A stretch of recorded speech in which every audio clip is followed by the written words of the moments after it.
Okay. Now I would like to introduce our two incredible presenters tonight. First, let me welcome Dr. Autumn, who uses she, her pronouns. She's been working in the fields of disability and sexuality for over 20 years. Dr. Autumn is the director of clinical department that provides supports to intellectually disabled and neurodivergent individuals. Since there are not enough people doing systemic mental health supports for intellectually disabled and neurodivergent couples, families, and teams, Dr. Autumn decided to go back and get her MFT. So thank you for being here, Dr. Autumn.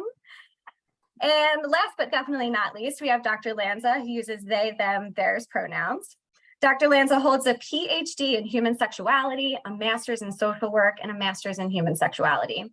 Dr. Lanza has worked in various settings throughout their career, including child advocacy centers, psychiatric hospitals, rape crisis centers, disability services, and community mental health. Dr. Lanza is currently the executive director at Maverick Therapeutic Services. Dr. Lanza is an EMDR certified therapist working specifically with LGBTQIA+, neurodivergent, physical disabilities, intellectual and developmental disabilities, BIPOC, and trauma, especially survivors of child sexual abuse. So welcome. Thank you two for being here tonight and presenting, and I'm just gonna give it to you. Go ahead, take the floor.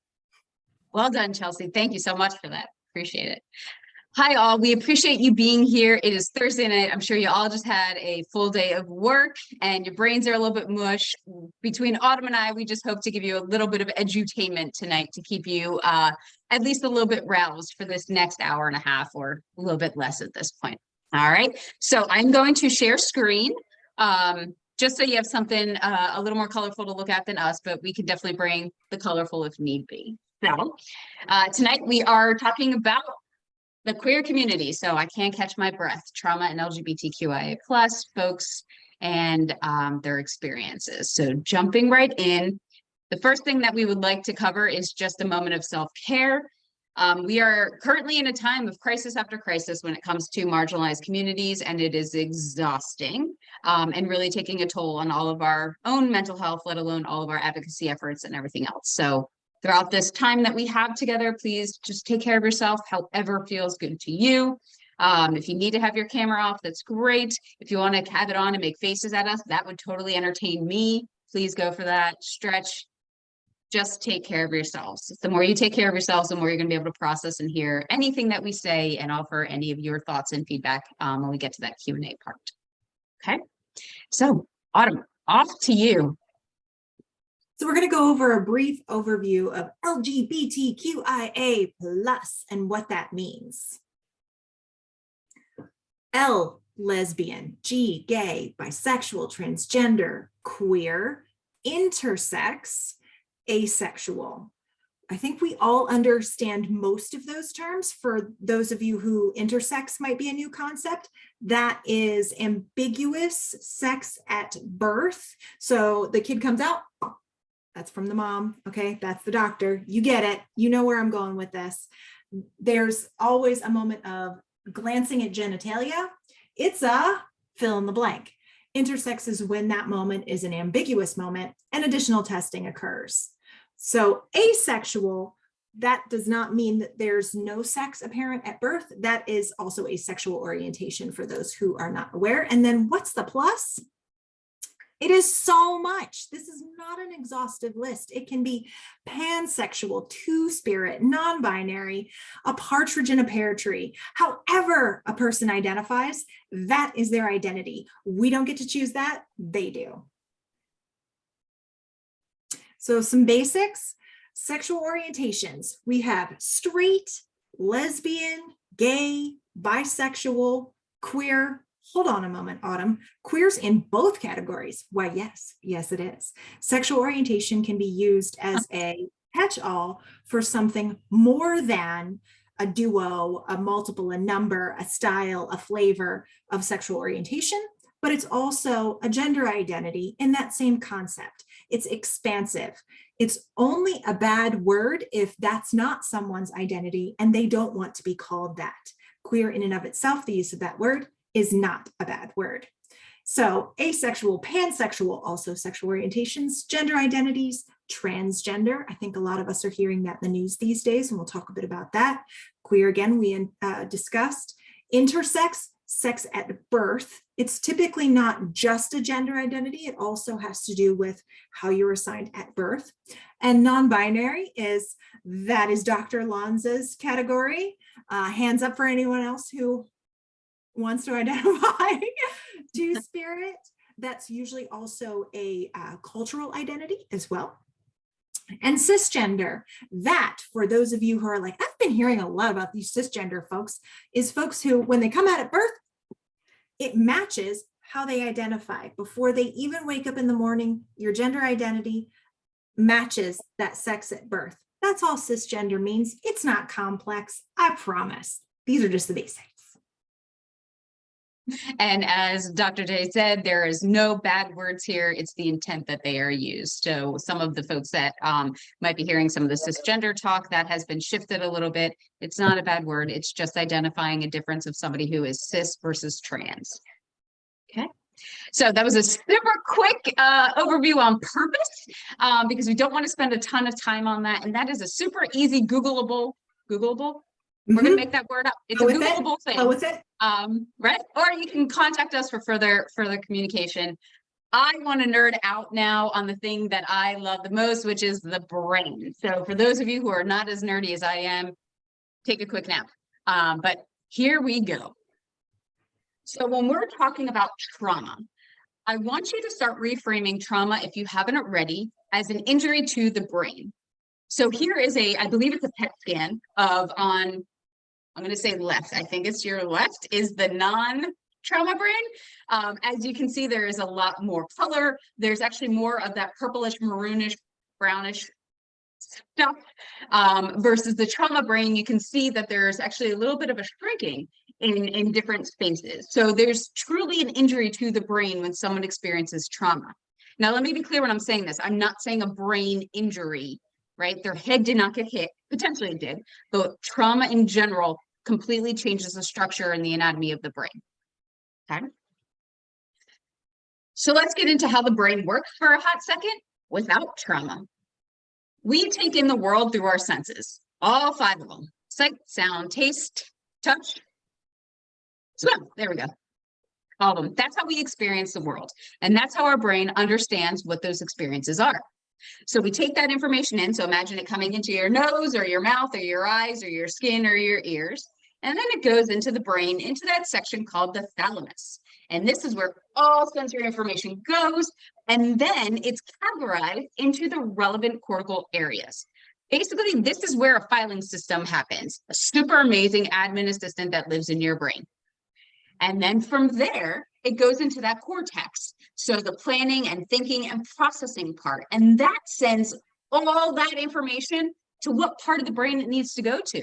Is this a memory that we need to attach? Is there some meaning to this we need to attach? Is there an emotion that we need to attach? So for an example, if I ask any of you, how was your drive to work 6 days ago at 10 a.m., you might have no idea. But if I ask you all, where were you when you first heard about the COVID shutdown? I'm sure you knew exactly where you were, right? So our brain processes and makes meaning and attaches emotion to all of our experiences. And without trauma, that's what would happen. It's a beautiful system. You got an amazing assistant in that brain of yours. They're working hard. But now let's add in a little bit of trauma. So we still take in trauma through the senses. That is super important to know. One of the reasons that eyewitness testimony to any crime is horrible is because we actually don't take in the information through our brain correctly, which I'm going to walk you through. We take it in through our senses, and our senses, as powerful as they are not accurate in detail. And here's why. So all that information comes in, right? Eyes, nose, ears, blah, blah, blah, blah, blah. And then a part of our brain goes off that you might all know as, if you ever watched Waterboy, the amygdala. It's the part of your brain that is your alarm system. This is the most primitive part of our entire body. And this is a system that every single creature on this earth has. And it is incredibly powerful. All right, so that amygdala goes off, right? There's an alarm. I walked outside and there's a bear staring at me. All right, my amygdala's going off. It's like, we have danger, danger, danger, danger. So what happens then is it goes right into the limbic system, because that is where survival comes in. All of the things that we need as humans to survive, our limbic system is a part of. And within that limbic system, half of our brain is then shut off so that limbic system can be turned on to get us away from that bear that is staring us down in front of our house, right? We got to figure out how to get away from this bear. Because of that, part of our brain that shuts off is the language part. So do you remember the slide before we talked about meaning making? Our right side of the brain is incredibly creative and emotional. Our left side of the brain is completely analytical. This is where those of you like math, you got a good left side of your brain. I do not. I think mine's kind of sleeping. But your left side is all about meaning making and language and dates and organization, where your right side is music and creativity and color and sensory.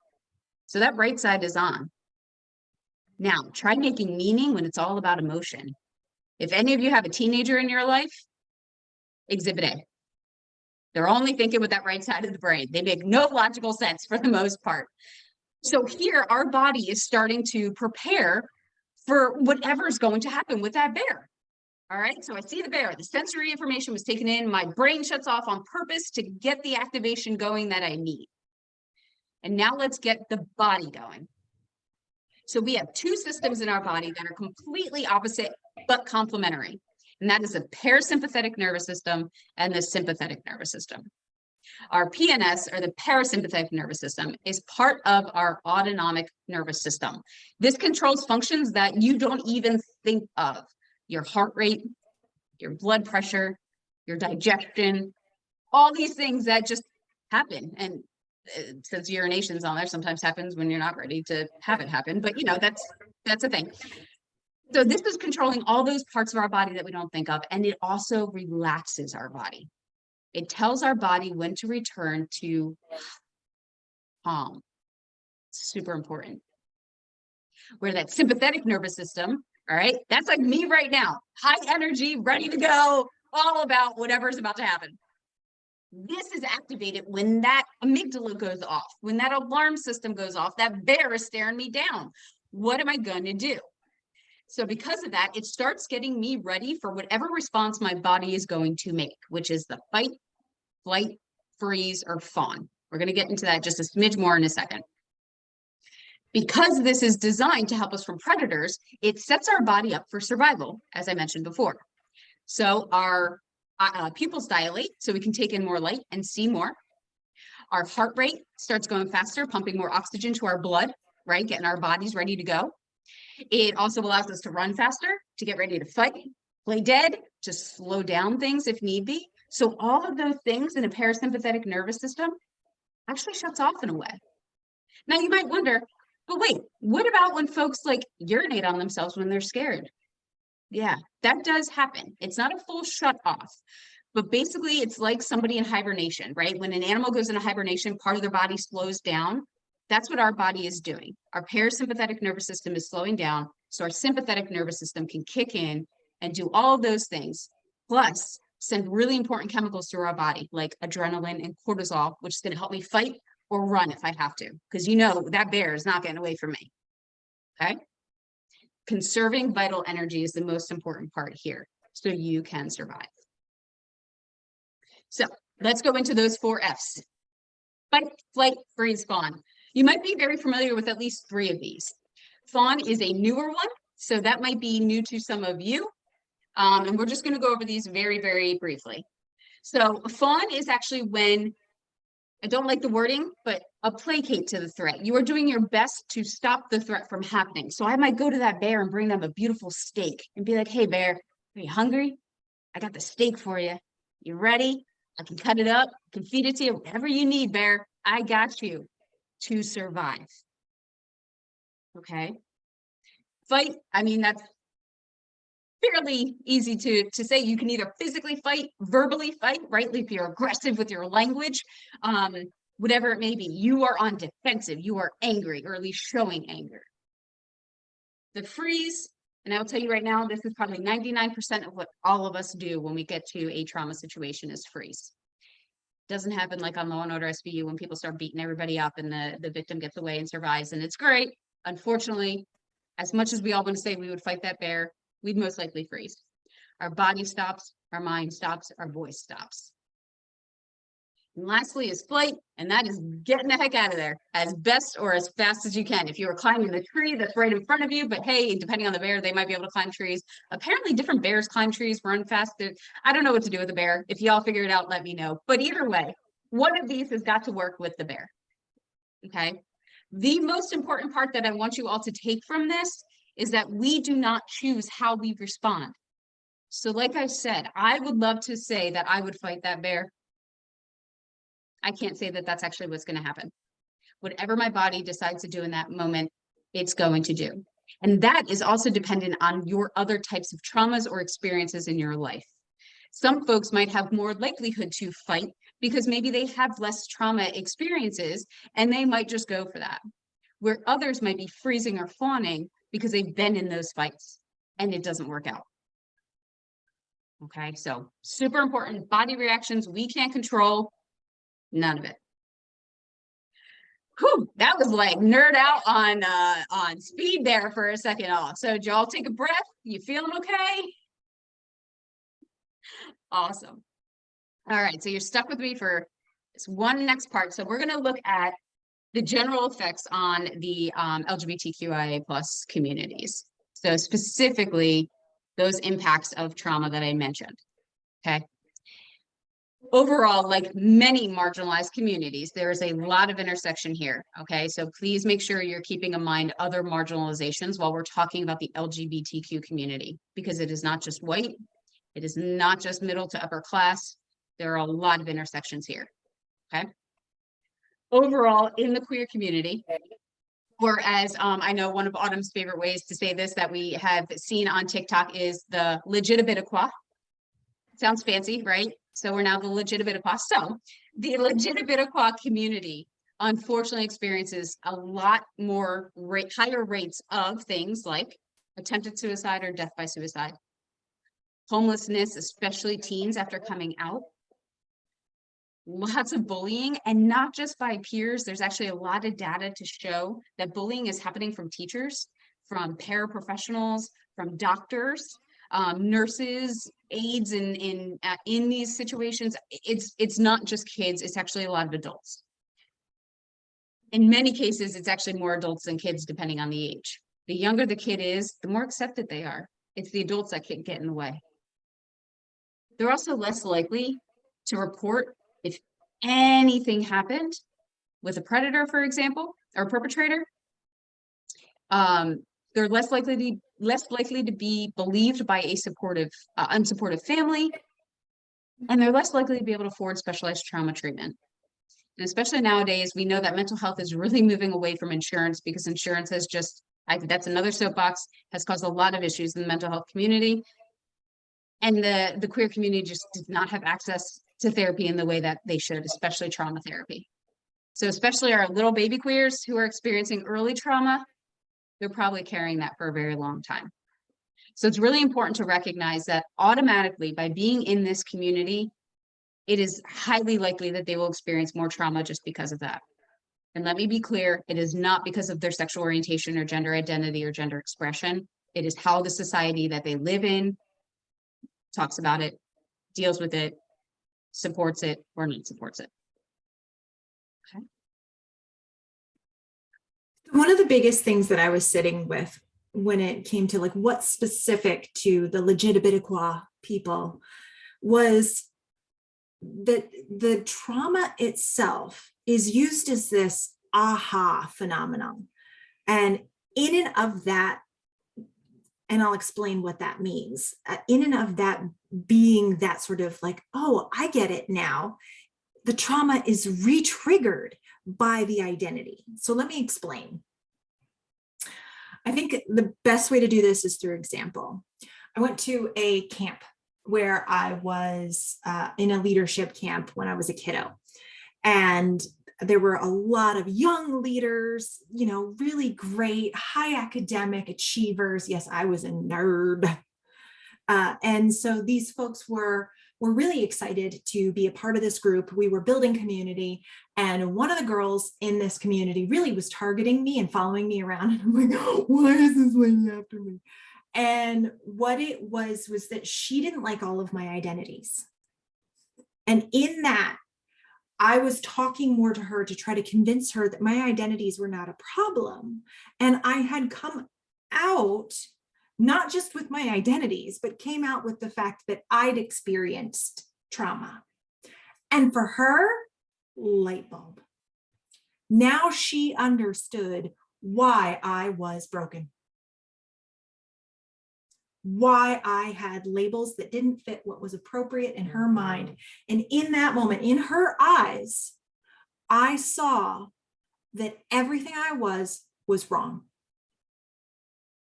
So not only is the trauma in and of itself this really hard, potentially debilitating series of events, your identity is now the broken element that came about because of that.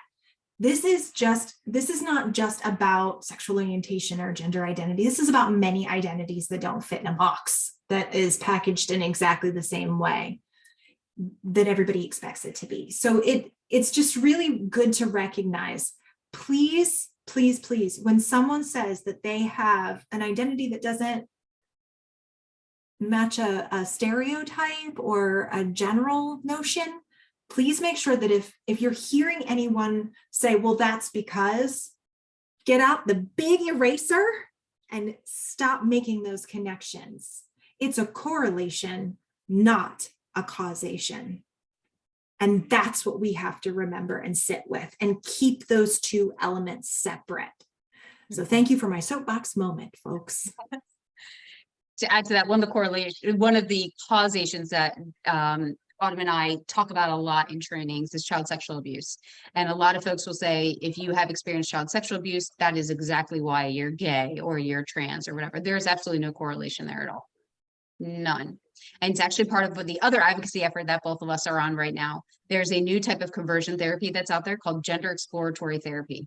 What a tricky name there. It is conversion therapy. And what they are trying to say is that if you have any type of gender dysphoria, if you have any type of non-cisgender identity, it's because you have trauma, it's because you have mental illness, and it's because you need help.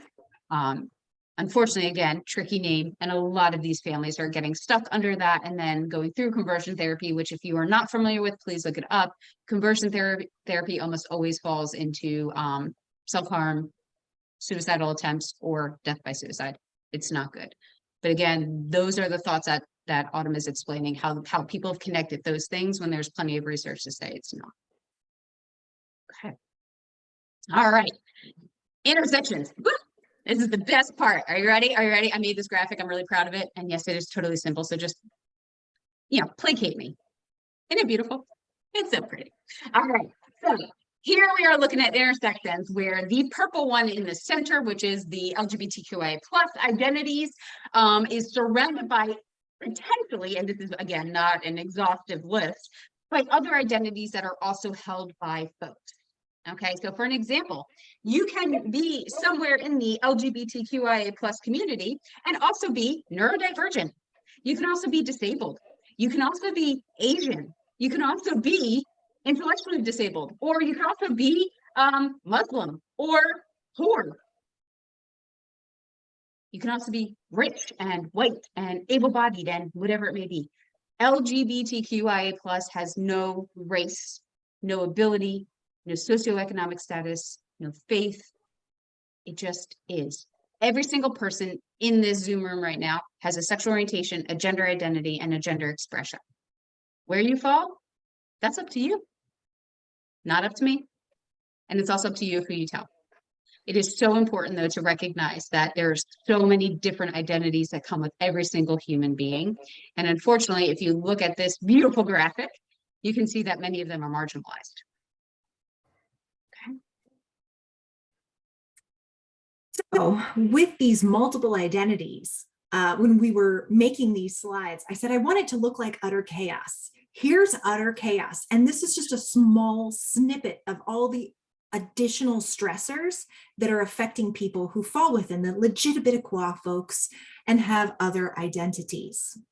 Lack of accessibility of support, communication challenges that can put your safety at risk, people assuming you don't know who you are, no home for hope. That was specific to spiritual and faith practices, especially if the perpetrator is within the leadership of those faith practices who did the abuse. And then you have no sense of safety and home that you would have had in that community.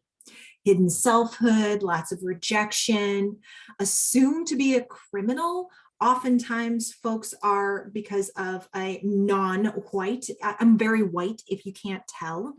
I am Casper the Friendly Ghost white. So I have never actually been in a situation where people have assumed I'm a criminal.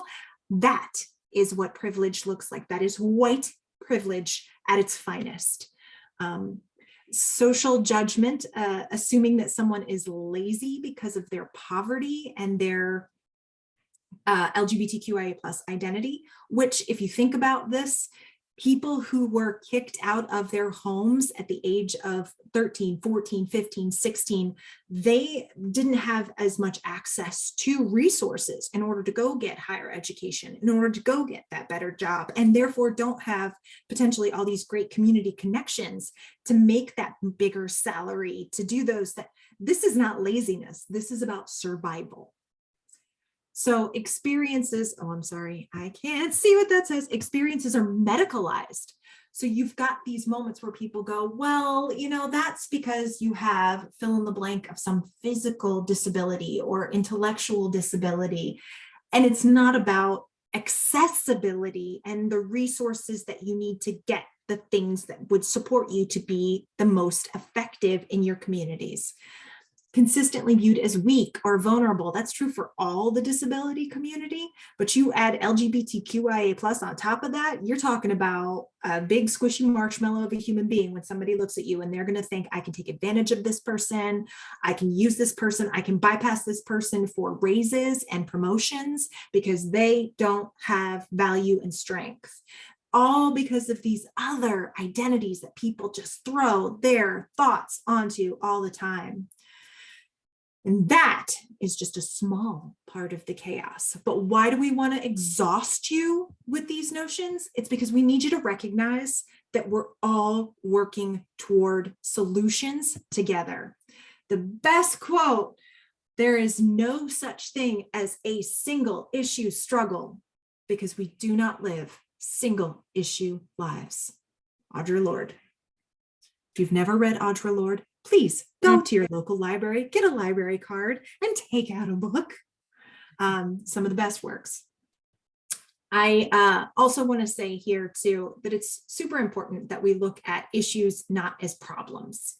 Okay, so working in the behavioral realm, we think of behaviors as bad things, issues as bad things. These are the things of life. And I was almost going to say, these are the days of our lives, like it was some kind of soap opera. But you know, issues and finding solutions and learning to love ourselves because of all of this madness is what makes a life whole and beautiful and chaotic.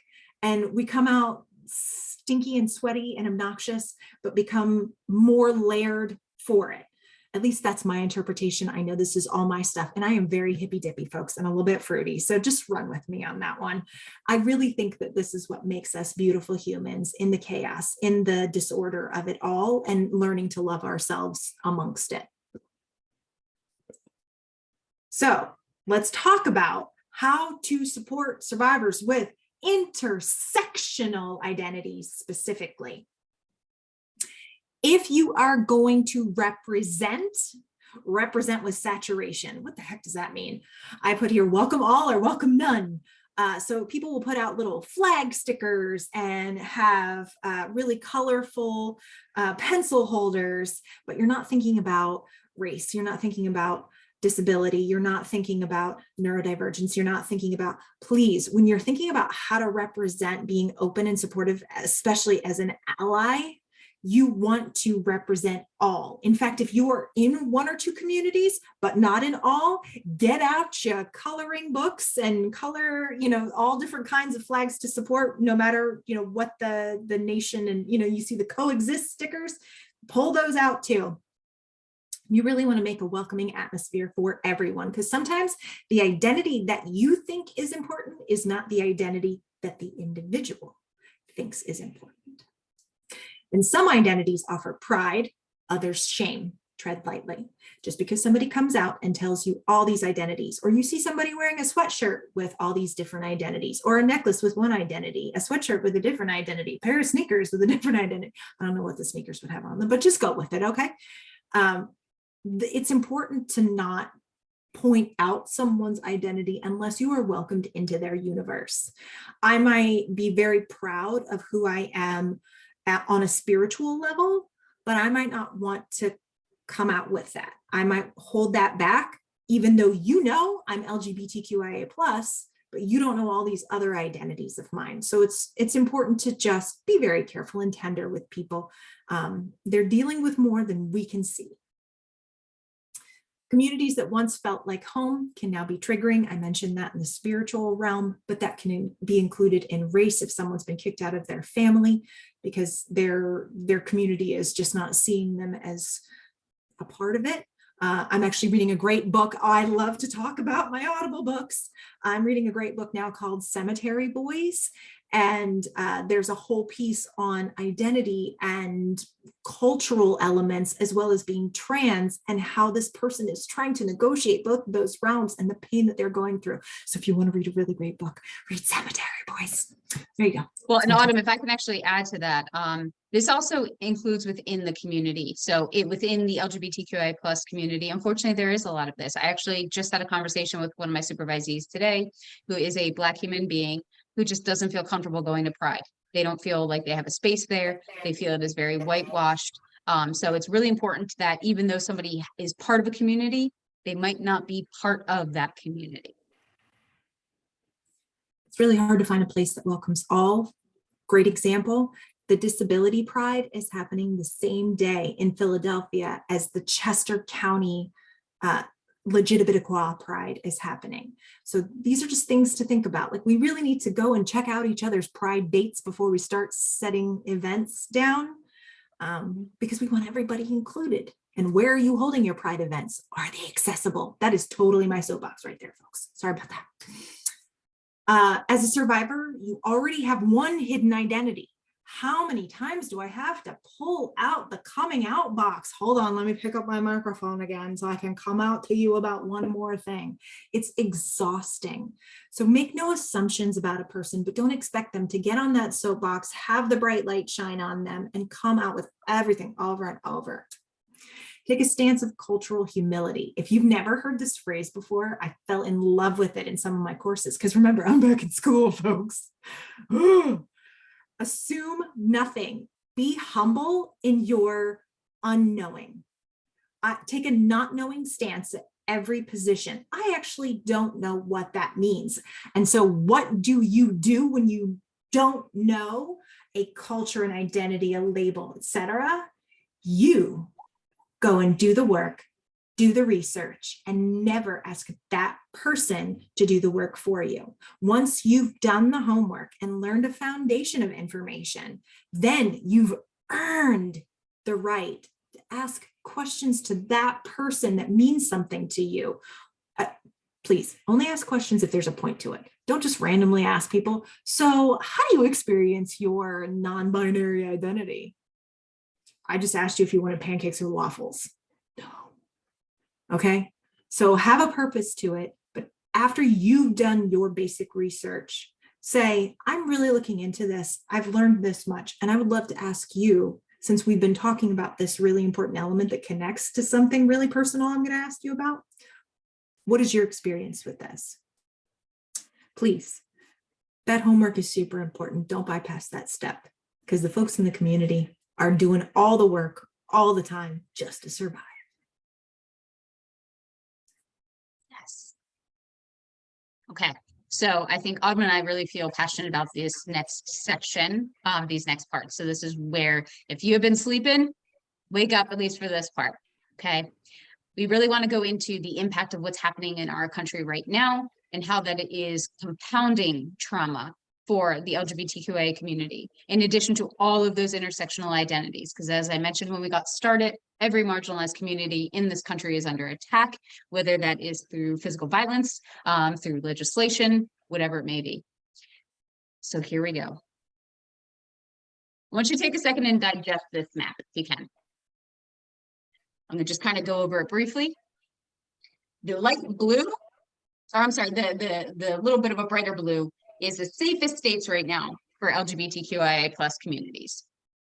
The lighter blue, it's low risk, but with the next election, that can change. The Autumn, I should have you name these colors. The peach, is it peach? We're gonna go with peach. Okay. The salmon. Salmon. Okay, we're gonna go with salmon is the moderate risk. And again, one election cycle can completely shift that. The next level of orange red is a high risk. Again, one election turnover. And the red, worst active anti-trans laws. Things have passed, things are in motion, people are fleeing for lives. There's a lot of reddish colors on this map. It's terrifying. I will tell you right now that me and my family have been talking about what is our escape plan. And that's not to be dramatic. That's real life. There are people right now from Missouri who packed up their car, parents packing up their kids and going, because legislation is now crossing state lines. Florida is now crossing state lines. You can now take a child away from another parent in one state, go to Florida, and that other parent has absolutely no rights anymore because you are providing gender affirming care, and that also includes their siblings. And if the parents don't take them, then CYS or DYS or any other child services can absolutely take them. So parental rights are no longer a thing. As far as adults, your gender affirming care at this point in Florida, 80% of it is gone. I think it was actually up to 88 today. 88% is gone. We're going to be talking about gender affirming care throughout this, but I want to start the conversation to say gender affirming care is not just for trans and non-binary individuals. It's actually more straight people, more cis people deal with gender affirming care, and we'll get there. The little yellow triangles with the exclamation points, again, these are areas that there's just imminent risk and they are about to get brighter. All right. We have to be very realistic that right now there's legislations that people are fighting. We see representatives like Zoe Zephyr, who is removed from her position in the Senate and is fighting to get herself back in. We have seen the Black legislators who stood up against gun violence and were removed, thankfully re-voted back in. We are not playing the same game here, people. And this is why the LGBTQIA+ community, most importantly, those of color, are terrified. And yet they still got to get up and get to work and be productive and do all those things while they're like, hey, I could literally be shot leaving my job. And how our country is right now, nobody's going to care. Nobody gets punished. Nobody gets justice anymore because we're not playing that same game. This map was from Erin in the Morning, E-R-I-N. Erin is Zoe Zephyr's partner. Those two are doing amazing work. If you would like to follow any of the anti-legislations, please look at Erin in the Morning. She is all over social media. And also this photo is from her website. Great resource. So let's go into what the legislation is about if you are not following it. These are the broader categories of what is being taken away. So school policies, meaning we cannot talk about sexual orientation and gender identity. But wait a minute. If a straight person has a picture of their straight relationship on their desk, that's okay. Let that sink in. But if I, as a trans non-binary queer human, happen to have a picture of myself and my partner on my desk, that is indoctrination. Yes, that's Florida law. Books are being banned. And if you look at the banned book list, the majority of them, I really question why. I've actually read them just to see. I can't figure it out. It's about a crayon that plays on a swing. I don't know. Again, gender affirming care. Gender affirming care are, so Autumn had mentioned intersex. So intersex folks, in some forms might get medical care for their condition. So for an example, someone who has the reproductive systems of what is considered the binary genders, the male and female sex organs, they might be on something like hormone replacement therapy. Wait, that sounds familiar too, because I am a huge Golden Girls fan. And if any of you watch the Golden Girls, wait, didn't they have hormone replacement therapy when Blanche went through menopause? Blanche was very straight if you've ever watched that show. So again, gender affirming care. That also includes Viagra for anybody with a penis. Entertainment right now is also under attack, drag. But wait a minute, drag's under attack. What happens on stage when you go to a Broadway show? Are there men wearing dresses? Are there women wearing suits? How far is this going to go? And why is drag under attack? If I had children and I had to leave them with human beings and I wasn't present, I would rather leave them with drag performers than anybody else. Inmate rights. Autumn, this was actually your research. So do you mind throwing out some thoughts that you've read on that? Yeah, absolutely.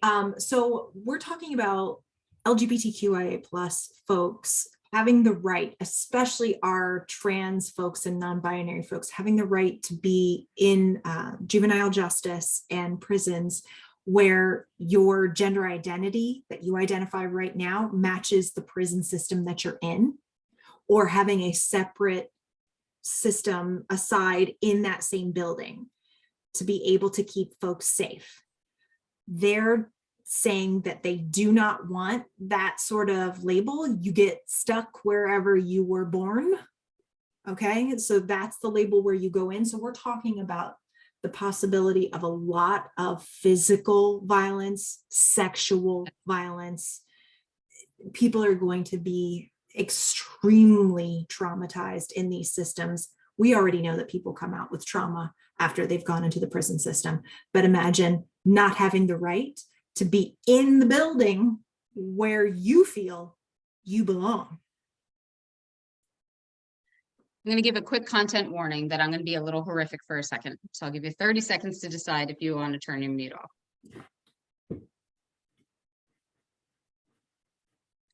When we look at trans violence is the most mutilated, horrific violence that you will see. Most likely they were sexually assaulted and raped in various horrific forms. Before then, their bodies being mutilated. Why don't you hear that? Because that doesn't get reported on the news. But if you follow certain medias, you will see it every day. When Jordan Neely, unfortunately, was killed recently, another trans person was also killed the same time Jordan was killed. That wasn't reported as highly. And it was a person of color, a trans person of color. They were shot by a police officer in San Francisco. Unfortunately, right now I feel horrible because I'm blanking on their name. But again, who do you hear about? Jordan absolutely had every right to be all over the news, and that person absolutely needs justice for what happened to them. And so do all the other people. Sports. There's a ban on sports. Okay, so people playing sports. The biggest thing is men shouldn't play women's sports. Well, again, if we are offering gender affirming therapy, and this is someone who has already hit puberty, because pre-puberty, let's be honest, we all have the same freaking bodies and the same strength. We can play soccer together. But when puberty hits, people have potentially an advantage or a disadvantage. Okay, I can go along with that. But if that person is on any type of hormone replacement therapy, they are actually more at a disadvantage in their category than not. If you look at the marathon winner, or the marathon runner who came in like 5,922nd recently, was a trans woman. Did the winner of that marathon get any publicity? No. The anger that a trans woman ran a marathon when she could beat other people, that was what was publicity. So there are young children right now, young trans children who are being banned from the sports, banned from the place that they probably feel a home, like Autumn had mentioned earlier, a place that they feel connected, a place that they are getting their emotions and energy and everything else out, a place that they can just be. And it's not about what genitalia they have. Next is bathrooms. I'm going to go on a little tangent here. Autumn has heard these stories repeatedly. I am a 5 foot tall human, roughly 110 pounds. I am bite size. I can't count how many times that I have been accosted verbally in bathrooms because of how I look. I just want to poop, people. That's all I want to do. And there are women who are constantly calling me out in bathrooms. It is one of the most stressful things if I am out to figure out if I should just hold it or go. Why? Well, one side might say, I don't want a man in the bathroom. Well, I ain't far from a man. And let's talk about sexual assault rates. Sexual assault rates for the trans community are through the roof and perpetrated mostly by white men. The other way around, I don't even think there's data on it because that's how little to none it happens. I am at more risk going into a woman's bathroom. I am at even more risk of going into a men's bathroom. So people say, well, then just use a gender neutral one. I challenge you to go through one day of being out in the community and find it. And tell me that you don't have a UTI after that day. Okay. Shout out to Starbucks. Shout out to Starbucks. Yes. The other piece here that we have to be very clear for is that the legislation is also pushing what we are calling grooming behavior. You might have heard that, right? People like me are groomers. That's not what I'm talking about. I'm talking about the grooming behavior where school professionals are now going to have to ask the children to pull their pants down to make sure that they are in the right gendered bathroom. Is that not grooming behavior? I've worked with sexual assault survivors, child sexual assault survivors for years. That to me is grooming behavior. So if you have a little human that's going to a school in any one of those states, make sure they wear a belt. Hey, Dr. Lanza, what's in your pants? Determination. Because no matter what is in my pants, it doesn't matter. It doesn't matter to you. It doesn't change who I am. And let's be honest, not everybody's genitalia is the same. Even if you were born and assigned the right gender to your brain, we have intersex conditions, more so than people realize. Let me tell you about a really scientific fact. Are you ready for it? Did you know back in the day to determine if someone was a male or a female, they had a ruler? And on that ruler, if the thing that stuck out of your body hit 2 inches, that was considered a penis. And if it didn't, that was considered a clitoris. Can I tell you how scientific that is? So measure your clitoris. If it hits 2 inches, you might want to change your gender. Again, which side has research and science and data to say to support all that's going on? Legal documents. So being able to get passports and licenses. And this isn't just about a gender marker to feel proud. This is about a gender marker to feel safe. I walk around this world and there are many times that I will do my best to pass as a man or at least a teenager that hasn't hit puberty yet because that's safer to me. It was worse before my top surgery. It was harder to hide. Now I can a little bit more. You know how exhausting it is to walk through the world and figure out where you have to hide and where you don't? And lastly, the parental rights. I've already touched on this. Parental rights are basically out the window at this point. If you are a parent that is providing gender affirming care to your child who is getting the gender affirming care and their siblings, gone. If you're a parent that is receiving their own gender affirming care, your children, gone. All those red states, that's where that's happening.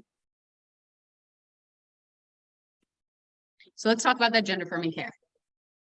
I want to emphasize so much that left side of the screen. I think it's your left.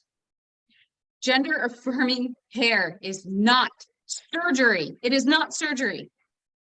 You are more likely to walk into a doctor's office at 16 years old for a nose job as a cisgender woman than a 50-year-old woman who wants to have a top surgery. Do you know why? Because that 50-year-old woman who wants top surgery needs at least 2 letters from registered therapists, the correct therapists, and the insurance companies are going to let you know if it is a correct therapist. And then that is all out of pocket. The therapy sessions to get those letters, the visits to the surgeons, finding the right surgeon who knows what they're doing, because gender affirming surgery is very different than plastic surgery, and it's out of pocket. Kids are not having surgery, folks. They are just not having it. It took me until I was an adult to have my surgery. And that was after I had to save $10,000. And that was just for the surgery. I had to travel for my surgery. It's not happening. There's no indoctrination of gender identities or sexual orientations. And if there is, it is to be straight. I grew up in a straight household. I did not know that I knew of any trans or queer people in my entire life until I didn't come out until I was in college because I didn't know what the words were. I didn't have anybody. I just knew something was different. But do you know how many times I heard, when are you getting a boyfriend? Do you know I have the earliest memories of my friends talking about Bobby Carroll, who was my boyfriend in preschool? That's not indoctrination? That preschoolers have boyfriends and girlfriends? Let that sink in. And it's not men wanting to use bathrooms that little girls will be in at all. What is gender affirming care? Gender affirming care is being seen. Gender affirming care is walking into a doctor's office and them asking you, do you want to be called Miss? Do you want to just use your name? Autumn mentioned earlier about being careful, about being excited about certain identities. How many of you have ever crossed somebody who said, hey, I just found out I'm pregnant, and that wasn't a celebratory situation? But yet, what do? That's great! It might not be. So you ask, where are you right now? Is this a celebratory moment? No. Okay. What do you need? Gender affirming care is supporting someone who walks into your office one day looking like me and you go, that's a cool bow tie. That's gender affirming care. It's gender affirming care when I say, hey, I'm Tiff. My pronouns are they, them. Cool. Hey, everyone, this is Tiff. They're going to be here for tonight. That's gender affirming care. Gender affirming care is making sure that the language you use is inclusive to all people. We as human beings do not prefer who we are. We just are. My name isn't a preference. Just like Chelsea's name isn't a preference. Chelsea can get in here and say, hey, I'm Chelsea. And I go, oh, George, it's great to see you. That's Chelsea. Chelsea's pronouns are not chosen. They're not preferred. They are. Just like mine. Gender affirming care is seeing someone. There's another side to gender affirming care that is a medical side, and that is not all of trans or non-binary experience. Many folks will never get that for medical purposes or scaries, let's say, money, and accessibility. So please, if you don't take anything out of today, let's stop this rhetoric that is false. And it's not about education, folks. I am way past education. This is not ignorance. You can Google anything. This is about hate. So having conversations with folks is really hard right now because they're not looking to learn. And this is one of the biggest myths that are being spread right now. The only gender affirming care that is medical right now for children is puberty blockers. They are FDA approved. They are researched, everything. The only detriment to puberty blockers, you might have lower calcium. So you're going to have to drink a little more milk. Don't we all get that at some point in our lives? Puberty blockers is a pause. The second you remove puberty blockers, just like if I was on testosterone, for example, the second I remove my testosterone, I will then create more androgens or more estrogen back into my system. And just like a child, whatever chemicals that were in their body will just go back. That's it. It is that simple. There's no harm.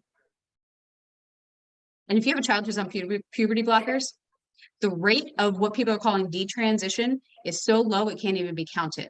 And the detransition is not because of their gender identity. They might decide, I don't need this medical intervention, or I can't afford this medical intervention. Or the worst part, their family and society don't accept them, so they have to go back to whatever they were pretending to live to survive. That's heartbreaking. So I want you to just sit with this for a second. What is this agenda that we are pushing? What is this agenda that I, in my community, is pushing? That's it. I want to be able to say, I'm an old queer. I don't know any. Do you? I think that's really telling.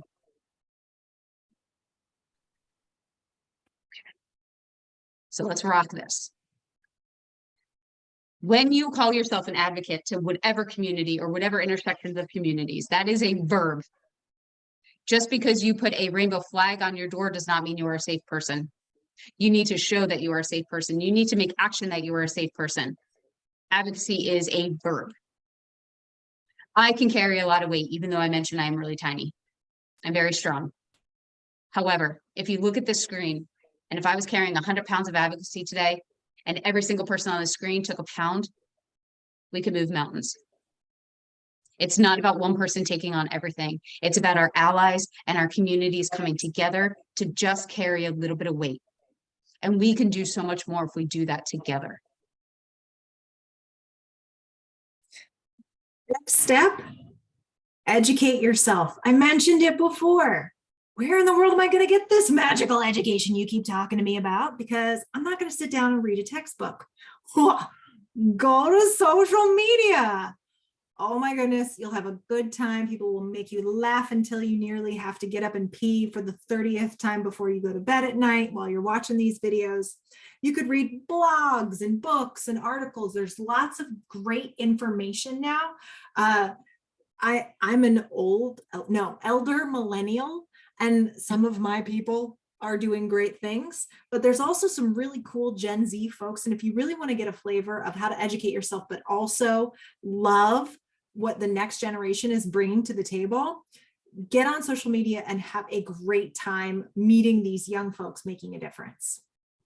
Go to events like Pride and immerse yourself in the community. Don't hesitate. You're like, oh, I'm just an ally. Just an ally are the humans that can make the biggest difference when you show up. Plus, who doesn't love to see somebody looking like their mom, walking around Pride, waving a flag and having a good time? Those are the most fun people to hang around with. Go to these organizations that are focused on community building and ask questions. There's a P flag in every county, I swear. And those folks probably even hiding still in Florida, desperately like duck and cover in a bunker somewhere, doing great things for the few people that are still sticking it through. It's important to talk with the people who are setting time aside to be part of a community.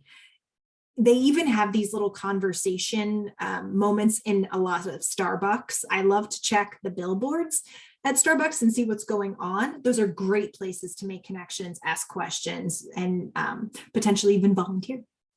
If they have capacity, talk to somebody who's in the community that you know.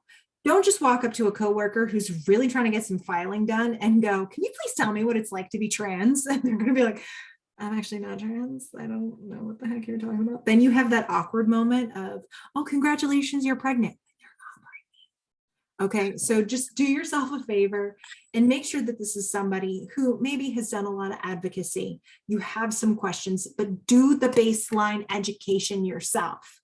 There is no reason why we can't inform ourselves to some extent just through a few little swipes or Alexa, tell me what a gay person is. Now, this next one might have a little bit of a ugh feeling. Okay, we all know that voting right now is inaccessible and corrupt in a lot of ways. However, it is still important. And it's not only important for us to vote, it's important for us to know who's on the ballot. It's important for us to Google that because that information, again, is not accessible very easily. You have a lot of people telling you to vote for them, but they don't tell you why. Look for who they are. If you Google your literally elections, your state, it'll come up. We have an election next Tuesday, May 16th. It's a municipal election. That is for your town. That is for the people who are making decisions about your town. What's most important in this step is not just for you voting, it's for you telling all people to vote, helping people have accessibility to vote. Carpool, all right? Go after work together, make it a night of it. Go have some sushi when you're done, all right? We need to vote, we need to stand up. We can't do what happened when 2016 rolled around, where so many people threw away their vote because they didn't like either candidate. Find the one that fits you the most and vote. This next piece, and I know there's a lot of wallflowers in this universe, but trust me, there's a way to use your voice without having to be solo spotlight, front center stage. You can find organizations that are putting on events, rallies, and protests, sign a petition, write a letter to your legislator. I wrote a letter to Fetterman recently, it was a few months ago. I finally got one of those standard letters back that, tells you, oh, thank you so much. But really, that it's like they wrote this and 150 people got it within that last hour. But the truth of the matter is that the more voices people hear, the more likely change will happen. And you don't have to be in a spotlight making that statement. Call your local news organization. One of my favorite things to do is to say, hey, I just want you to know there's this thing happening in the community. There are reporters out there that are hungry for stories, hungry to break something that's going to make a success. I know this is like a little strategic here, but just roll with me, okay? You can use your voice by making a statement saying that something is happening in the community and that people can make a difference by taking a stand, and a reporter will go and film it. They want those like social change moments. It makes for good news, and it also moves the cause in a positive direction. You might also want to volunteer places. Again, this doesn't have to be a spotlight moment. You can just go to maybe one of the tables that are happening for the Day of Pride and hand out muffins for free, because the little gay kids might get hungry. So it can be as simple and as sweet as that. Yes, Dr. Lanza is always up for snacks. So it's really important not to think of using your voice as having to stand and sweat profusely under the lights and hold the megaphone and make the change happen, but it also can be that. If you are, if you like Enneagrams, if you're an Enneagram 1 or an 8, you might like having the microphone and making a statement and being the voice of change. And maybe you can even lead a meeting or make a statement. Are there moments in your organization where people can just throw out things that need to be discussed? If any of your organizations already are managing trauma, vocalize the need for this element of trauma and this subcategory of people who have survived trauma to be a main focus, especially for the month of June. But hey, there's LGBTQIA people every other month of the year, just to let you know, it's not just June. If you are somebody who is more action oriented, and actually, if you are somebody who is more behind the scenes, are you the cook or are you the server, right? We need all of that. And I will tell you my little soapbox right now, because I mentioned that the news is not reporting a lot of these things. You might feel that some of this is new or you didn't hear this yet. I need folks to be on social media. And I know I've gotten a lot of kickback from people about that. Like, it drains me. I don't like this. I don't like that. That's okay. Just schedule it then. But social media is where you're going to find these actions. I will tell you right now, if you search my practice, you will find me on Twitter. You will find me on TikTok. You'll find me on Instagram. You'll find me on Facebook. And what do? I put very easy, clickable ways that you can advocate. At the end of June, which is the end of Pride Month, Moms for Liberty is coming to Philadelphia. Moms for Liberty is a hate group, a group that does not want anything in schools like race discussions or slavery discussions or LGBT discussions or any type of history discussions. But yet they're coming to Philly and the Marriott is hosting them, allowing them to come during Pride Month and allowing them to have accessibility to a space. We do not allow hate to have accessibility anymore. So there's a petition going around. And if you follow me, you can sign the petition. And this is not about likes or views. I'm offering you a space to take an advocacy step. And social media is the way to go. Challenging harmful language. This can be hard. This is safer for allies. And that's for all of those intersectional communities. This is where we really need our allies. It is not safe for me to always stand up and use my voice that I'd like to. And there are a lot of times that I choose not to do that because it does not feel safe to me. But my allies have a much more safer space to open their mouth. If you hear folks saying all of this negative information that we talked about, like gender affirming care, for example, say something. Doesn't have to be big, doesn't have to be loud, just say, actually, that's not true. That's all. Just let the people around you know that you're not standing for that. It is so important to challenge the language that's happening right now, because that's what's causing a lot of harm. Educate, challenge, hold people accountable. Just saying, oh, they're just an idiot or they're just a jerk. No, they're causing harm. So I like money. I love money. I think it really is the safety and freedom that we all need in this universe. And I know that makes me sound like a cold-hearted freak, but let's be real. Money can really make things change, right? So what I'm trying to say is, think about the people who have money and have power. It goes hand in hand. So let's be really, really, really careful about where we spend our money. I don't know if any of you have ever seen this show, but I love it. It's called The Good Place. I love that show. Oh my God, I talk about it all the time. It's hysterical. She thinks she's in heaven, but actually she's in the bad place. Okay. So the whole idea here is there was this moment, she's like, you can't win. You can't get to the good place because there's all these different layers of things that affect other things in a negative way. And you just can't find your way out of doing bad things by accident. Like there's this chicken sandwich that's delicious, but if you eat it, it means you hate gay people. That's Chick-fil-A that she's talking about, folks. So if any of you are like, you just ruined my favorite chicken space, I will tell you, through watching people eat chicken sandwiches, because I don't eat a lot of chicken sandwiches, but watching other people enjoy chicken sandwiches, if you meet a new chicken sandwich place, you email me. There are other places besides Chick-fil-A, because when we give money to places like Chick-fil-A, where they give their money to places that fund conversion therapy, what we're doing is we're saying, I approve of what you approve of. Even though we're like, dude, I'm just trying to eat a sandwich. Okay. We have to think about the bigger picture. There are lots of other organizations where when we give money, we do good things. I know I've mentioned Starbucks.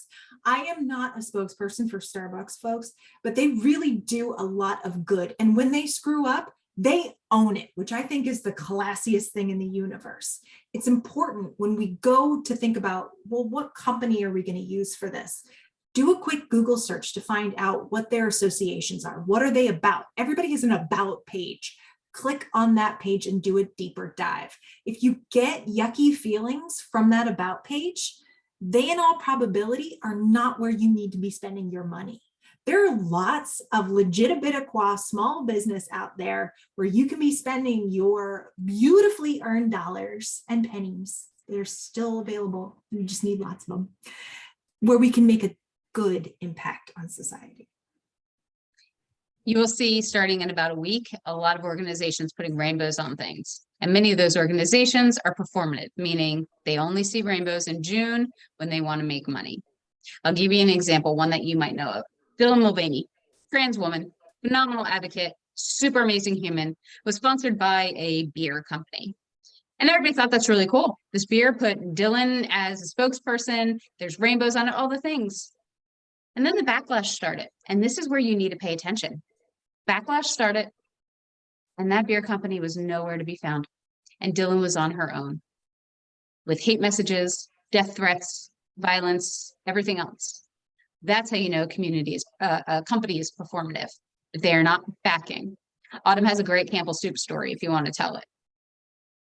Okay, so Campbell Soup did this amazing thing where somebody was like, oh, I can't believe your most recent commercial that featured an LGBTQIA plus family. It makes me sick to see this. Their response in an open forum was, we're so sorry that made you sick. You can always eat a warming bowl of Campbell Soup to help your, essentially, they didn't put it this way, but your hate-filled heart. And it was beautiful and classy and funny as hell. So, and that's advocacy. Yeah. So really be mindful, right? If you Google what companies are LGBTQIA plus supportive, you will see companies like AT&T and Walmart. But wait, Walmart funded Trump's campaign. And AT&T also funds a lot of the Republican campaigns. Where's your money going? So yeah, have I given up those delicious chicken sandwiches? And guess what I did in February?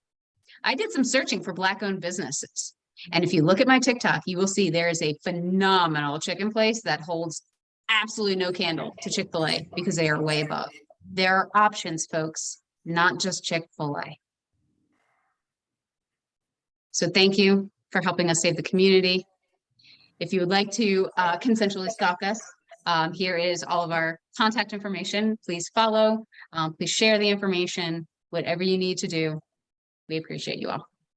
I do have an Instagram account, but mostly I just post my outfits and random things I'm thinking throughout the day. So I only put my LinkedIn. Thank you both so much. I think I can speak for all of us that went through this training tonight. on how incredible this was. And I love the tools and the strategies, really the tangible stuff that you gave us to do, because I think it really motivates us all after this training. So thank you again. I am going to stop the recording now so that we can chat a little bit.